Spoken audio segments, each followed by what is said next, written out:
Olá, bom dia. É um prazer ter você aqui comigo no programa Por Brasília, no quadro Mundo em Foco, na Rede TV, TV Brasília.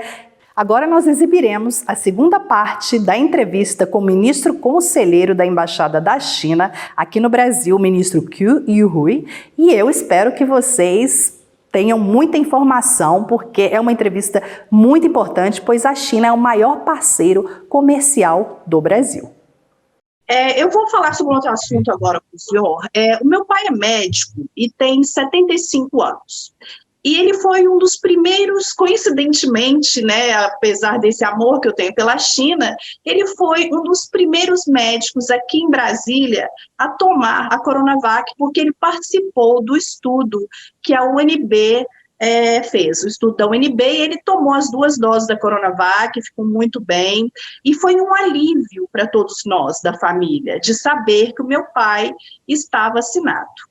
Então, eu gostaria de saber do senhor quais são os planos futuros dessas remessas da Coronavac, de vindas dessas remessas da Coronavac para o Brasil, para que os brasileiros também se sintam aliviados, né? Muitos de nós, a maioria de nós ainda não foi vacinado, então, para saber, assim, a vinda de insumos, a vinda da própria vacina, quais são os planos entre China e Brasil neste momento, nessa área, ministro?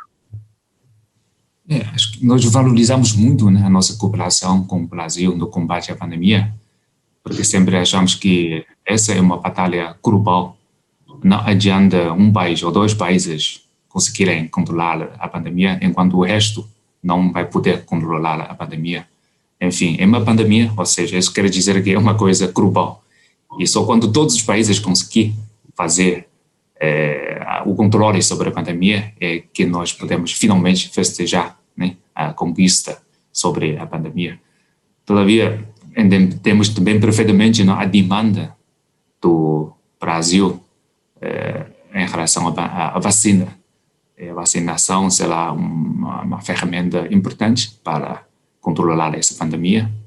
E desde o ano passado, acho que a empresa chinesa Sinovac vinha mantendo uma estreita colaboração e uma parceria com o Instituto Butantan, primeiro para testar a Coronavac, porque naquele momento a China já não tinha número suficiente de infectados para realizar os ensaios clínicos da 3ª fase.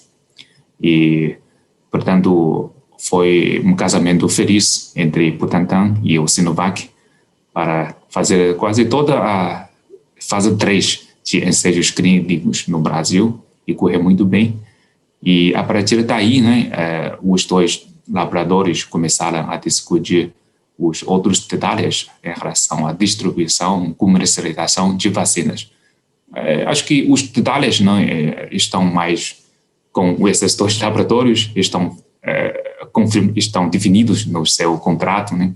Pelo que saiba, houve primeiro uma remessa de 6 milhões de doses prontas enviadas pelo Sinovac para Butantan, e depois já foi acordado o envio de insumos, o IFA, para produzir 40 milhões de doses de Coronavac aqui no Brasil pelo Butantan.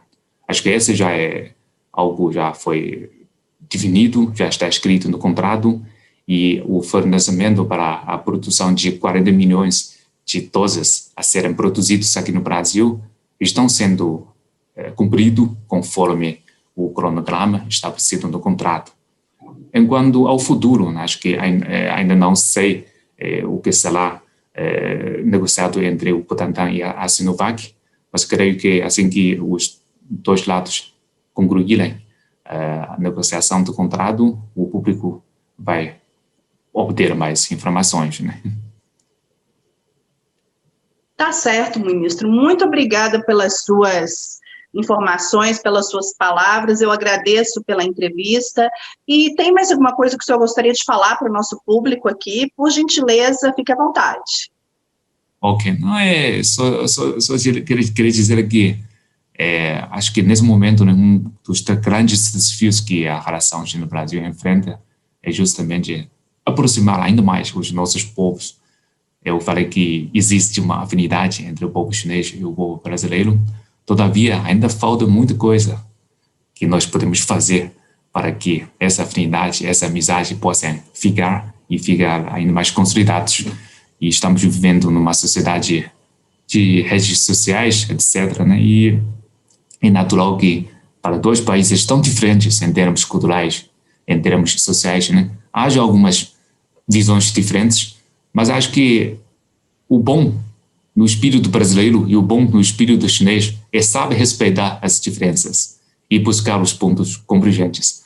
Portanto, eu quero, assim manifestar o desejo, né, do povo chinês de continuar a fazer a aproximação com o povo brasileiro para que nós possamos vencer alguns preconceitos, algumas desinformações que são totalmente desnecessárias, que só vão atrapalhar, né, a nossa cooperação, em vez de construir uma maior amizade entre os nossos povos. É isso. Tá bom, ministro, muito obrigada, desejo muito sucesso entre as relações entre o Brasil e a China.